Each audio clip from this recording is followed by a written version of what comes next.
Hi, I'm Rob, the writer and producer of the High Desert Podcast and strategic outreach coordinator at the Santa Fe Animal Shelter. Can I ask you a favor? Share this with everyone you know. Unlike most podcasts, this one supports so much more than just this program itself.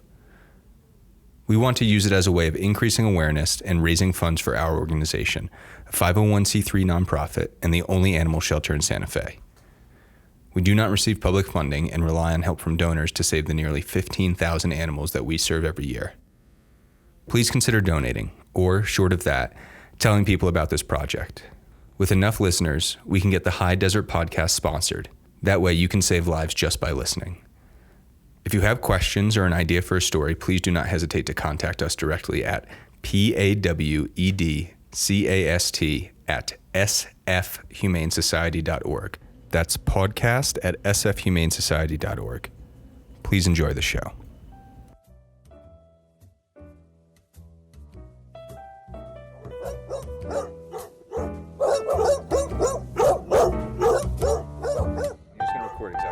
Because that's exactly what I need. Okay. We have Jelly. She is shy and reactive towards men, strangers, and to some degree dogs, but it's not that bad. All right, well, Buster, he's very jumpy mouthy. He is very, very reactive. He's got a lot of energy. One of my personal favorites is Yuri. She is a little chihuahua. She came to the shelter and she was really... And she was really shy. She was really afraid of new people and strangers. She's really blossomed and come out of her shell. So Sophie's Dill, she could be kind of like shy, I guess, in some ways, and she just likes to stall up a lot when you're taking her out to different yards and stuff, but she's just amazingly freaking cute to me. Those are some of our behavior team members. They are describing just some of the cases at Rotties Rehab Center, the Santa Fe Animal Shelter's on-site behavior rehabilitation facility. This isn't a compilation of quotes over many months, mind you. All the statements you just heard were recorded in a single afternoon and are about animals that the behavior team is currently working with. Some shelters have fixed periods of time by which their animals have to be adopted or rehabilitated to avoid euthanasia. We do not believe in giving these homeless pets shelf lives. As long as a dog doesn't become dangerous, we will keep it indefinitely to work out its behavior problems. One dog, Lenny, a personal favorite, has been here 14 months at the moment of this podcast recording. The Rehab Center is named after Roddy Burdine, our board president and symbolic heart of the shelter. It sits on a low hilltop about 200 yards behind the shelter proper. As you approach, it is framed by the vibrant blue New Mexico sky, and it resembles a barn crossed with some sort of warehouse, sided with gray stucco. When you walk into the center, you first notice the large open space that takes up most of the building. It looks like it should generate a considerable echo, but noise-dampening pads with a bird's nest texture line the walls. There are large windows that let in plenty of natural light. This is a unique building constructed from the ground up with fearful dogs in mind. The kennels are all about providing animals with choice. They have places to hide if they are feeling shy. They have an indoor and outdoor space, and their outdoor kennels open into an even larger enclosure to make it easier to move dogs in and out of their spaces without stressing them out. In short, this is the best possible canine behavior rehabilitation center that could be built on a nonprofit budget. But the facility is far secondary to the work that's done inside it. We've had a behavior program for almost about 4 years. Recently, when I started about 2.5 years, we revamped a lot of what we were doing. Right before I started, that whole changing or shifting in the program itself was due to play groups. So Amy Sadler came out to the Santa Fe Animal Shelter and taught our behavior team how to do play groups for all of our shelter dogs. That's Hannah Padilla, our Director of Behavior and Training. If you listened to the podcast before, she is not new to you. I believe our program is essential, really, for the animals' well-being here. We exercise them, spend time with them, train them, assess them, so that we can find them, forever homes. But I really think, actually, I had this question asked to me the other day. How many people are certified on your team? I only have one certified trainer on our staff. So it really is, our department functions to support and help these animals while they are in our care. It is not easy work. Not that anyone thinks it possibly could be. My team is exercising them, so we see a dog that has a limp, or we put them in playgroup and they're not moving, they're lethargic, so we put in a vet check because that's not normal behavior. And I think all of this, work, regardless if we're certified trainers or not, is life-saving, because the amount of time that the animal has to spend in a kennel is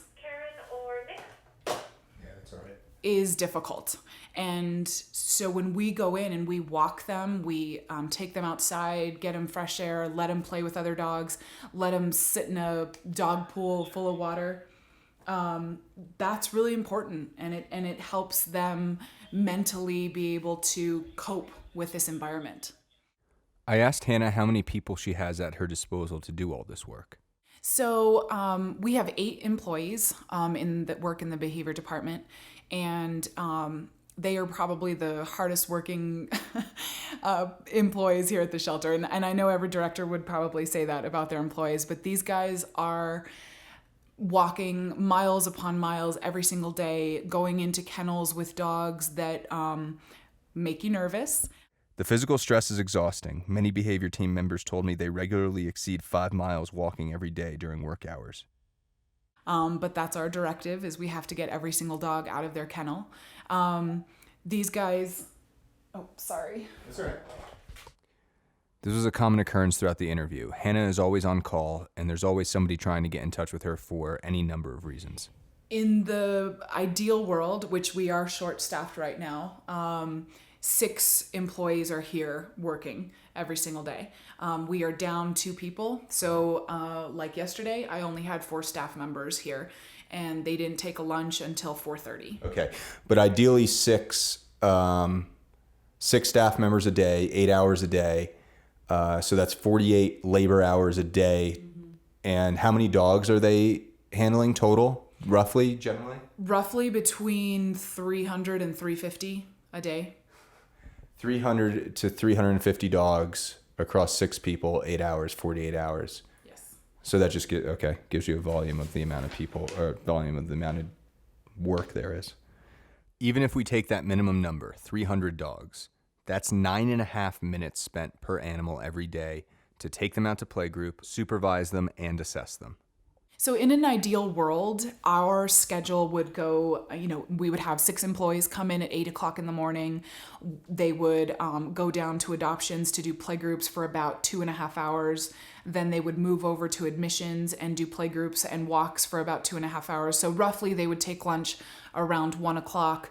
They would come back at 1:30 and then start on assessments and behavior training and more playgroups in the afternoon, roughly putting in notes between 4:30 and 5:30 and then leaving at 5:30. So it's a long 9-hour day. But it sounds like there's a lot of wrenches that get thrown into the works. That's an ideal world, and that never happens. So, like yesterday, I had I had only 4 staff members here, and it took 3 staff members an hour and a half to just deal with one dog. He had come in on rabies quarantine about 10 days ago, and unfortunately was polled in the process. When Hannah says a dog was polled, she's referring to a catch pole. You've probably seen these on TV. They're rigid poles with a loop at the end. They are used for dogs that are unpredictable to keep distance between the handler and the animal. To get into the kennel, and so now my staff come in, his 10-day rabies quarantine is up, and we're standing there with leashes, and he was not having it. So it took 3 staff members, crates, cars, leashes, and an hour and a half time to get him moved up to the rehab center, where today we got to do a playgroup with him inside our building because we got him out of the kennel. So every day he's trusting us a little bit more, but that never happens. We have vet techs call us that they need help with a dog in intake. We have vets call us and ask help handling a dog that's in adoptions that needs to get looked at. We have clients. All of our dogs in adoptions have behavior consultations on them. So we have clients coming in to adopt animals, and we get called over there to explain behavior we've seen in the shelter and or history that we have on an animal. So that would be the ideal schedule, but that just never happens. So it's usually, the group kind of laughs about it. Their job is like a tornado. You see the tornadoes coming and you just don't know what's gonna happen that day. It's crazy. I asked Hannah about the process of evaluating dogs to determine what kind of treatment they need. We're kind of at this impasse with our assessment process because right now, nationally, the ASPCA and tons of other organizations are doing research basically stating that our formal assessments, where you take an animal into a room for 20 minutes and you poke and prod them, is going to be true behavior seen in the adopter's home. And unfortunately, all of their research is saying that is not the case at all. Behavior seen in the shelter is not what is seen in the home, and vice versa. And so a lot of shelters, they're asking a lot of shelters to not give the formal assessment as much weight or kind of what do I want to say? Value in the sheltering kind of system anymore, because again, it's a snapshot in time versus, Lenny, who's been here for over a year. We want to kind of shift our assessment period. Instead of getting 20 minutes of behavior, we're going to accumulate their previous history.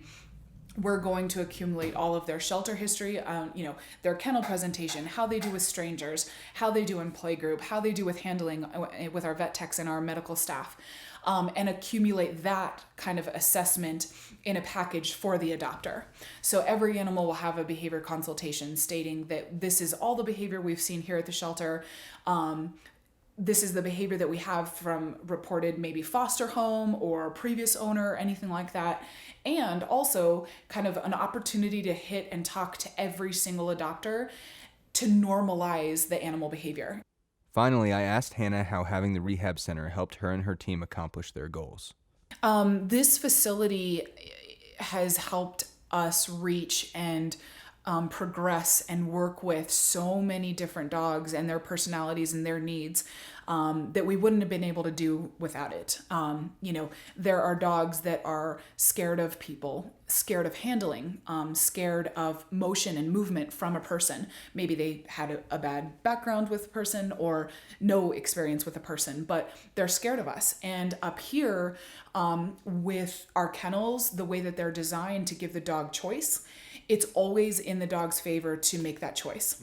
And so they get to kind of close that gap and conquer their fear and gain confidence, and we don't have to push them. We don't have to, lock them in this little box and go into their space and crowd them and push them too fast. We have a great, because of our kennels, our indoor-outdoor, we have dogs that were shut down inside because they didn't like being inside a building, and maybe they never have. And now they sunbathe outside, they approach us, they're affiliative. When she says affiliative, she means an animal that wants to be around people. We see totally different behavior. We have dogs who might be afraid of strangers or noises. We bring them into an office, and during the day when people are entering their notes, eating their lunches, and the dog, you just see the dog calm down. You see just a total change. We have dogs that are maybe like really reactive in the kennels. So when another dog walks by, and because of the way our setup is, we can put them in a high traffic kennel, and somebody can stand there, and every dog that passes by, if they're quiet, they can get a click and they get a treat. So we actually get to counter condition that behavior and change that behavior. This building has been so useful in so many different ways, but I think the kind of removal from the adoption floor is very busy. Lots of people, lots of eyes staring at you. You're in this box, you have no choice. Up here, you see more a relaxed, normal behavior from the animal. It's shy at first, so it approaches you slowly and then warms up to you and crawls into your lap. And it's been able to really showcase some animals that, going back to the previous question about the assessment, we see one snapshot of behavior down in admissions. This building allows us to get to see a whole bunch of different behaviors and snapshots of these behaviors, which is great. Rottie's Rehab is saving lives that simply would not be saved if we did not have this space. Just the ability to place fearful dogs in a quiet environment is life-saving, and the work the team does has helped many dogs overcome their fear of people. If this is the kind of thing that matters to you, then your help is truly needed. Volunteering helps immensely. It frees up some staff from more severe cases and gives supplemental exposure to animals that just need socializing. But donating is the most helpful strategy. As Hannah's statements show, this is highly specialized work that requires weeks of training. With animal abuse so rarely prosecuted and shelters already overrun with readily adoptable animals, only community members and donors can give us the final push we need. Thank you so much, podcast patrons. We hope you enjoyed this episode of the High Desert Podcast. If you have any questions, please submit them to podcast@sfhumanesociety.org.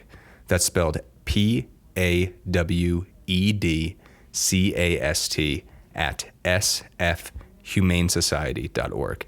And remember to donate on our website, sfhumanesociety.org, or on our Patreon page. Only you can help us keep these animals and this show alive.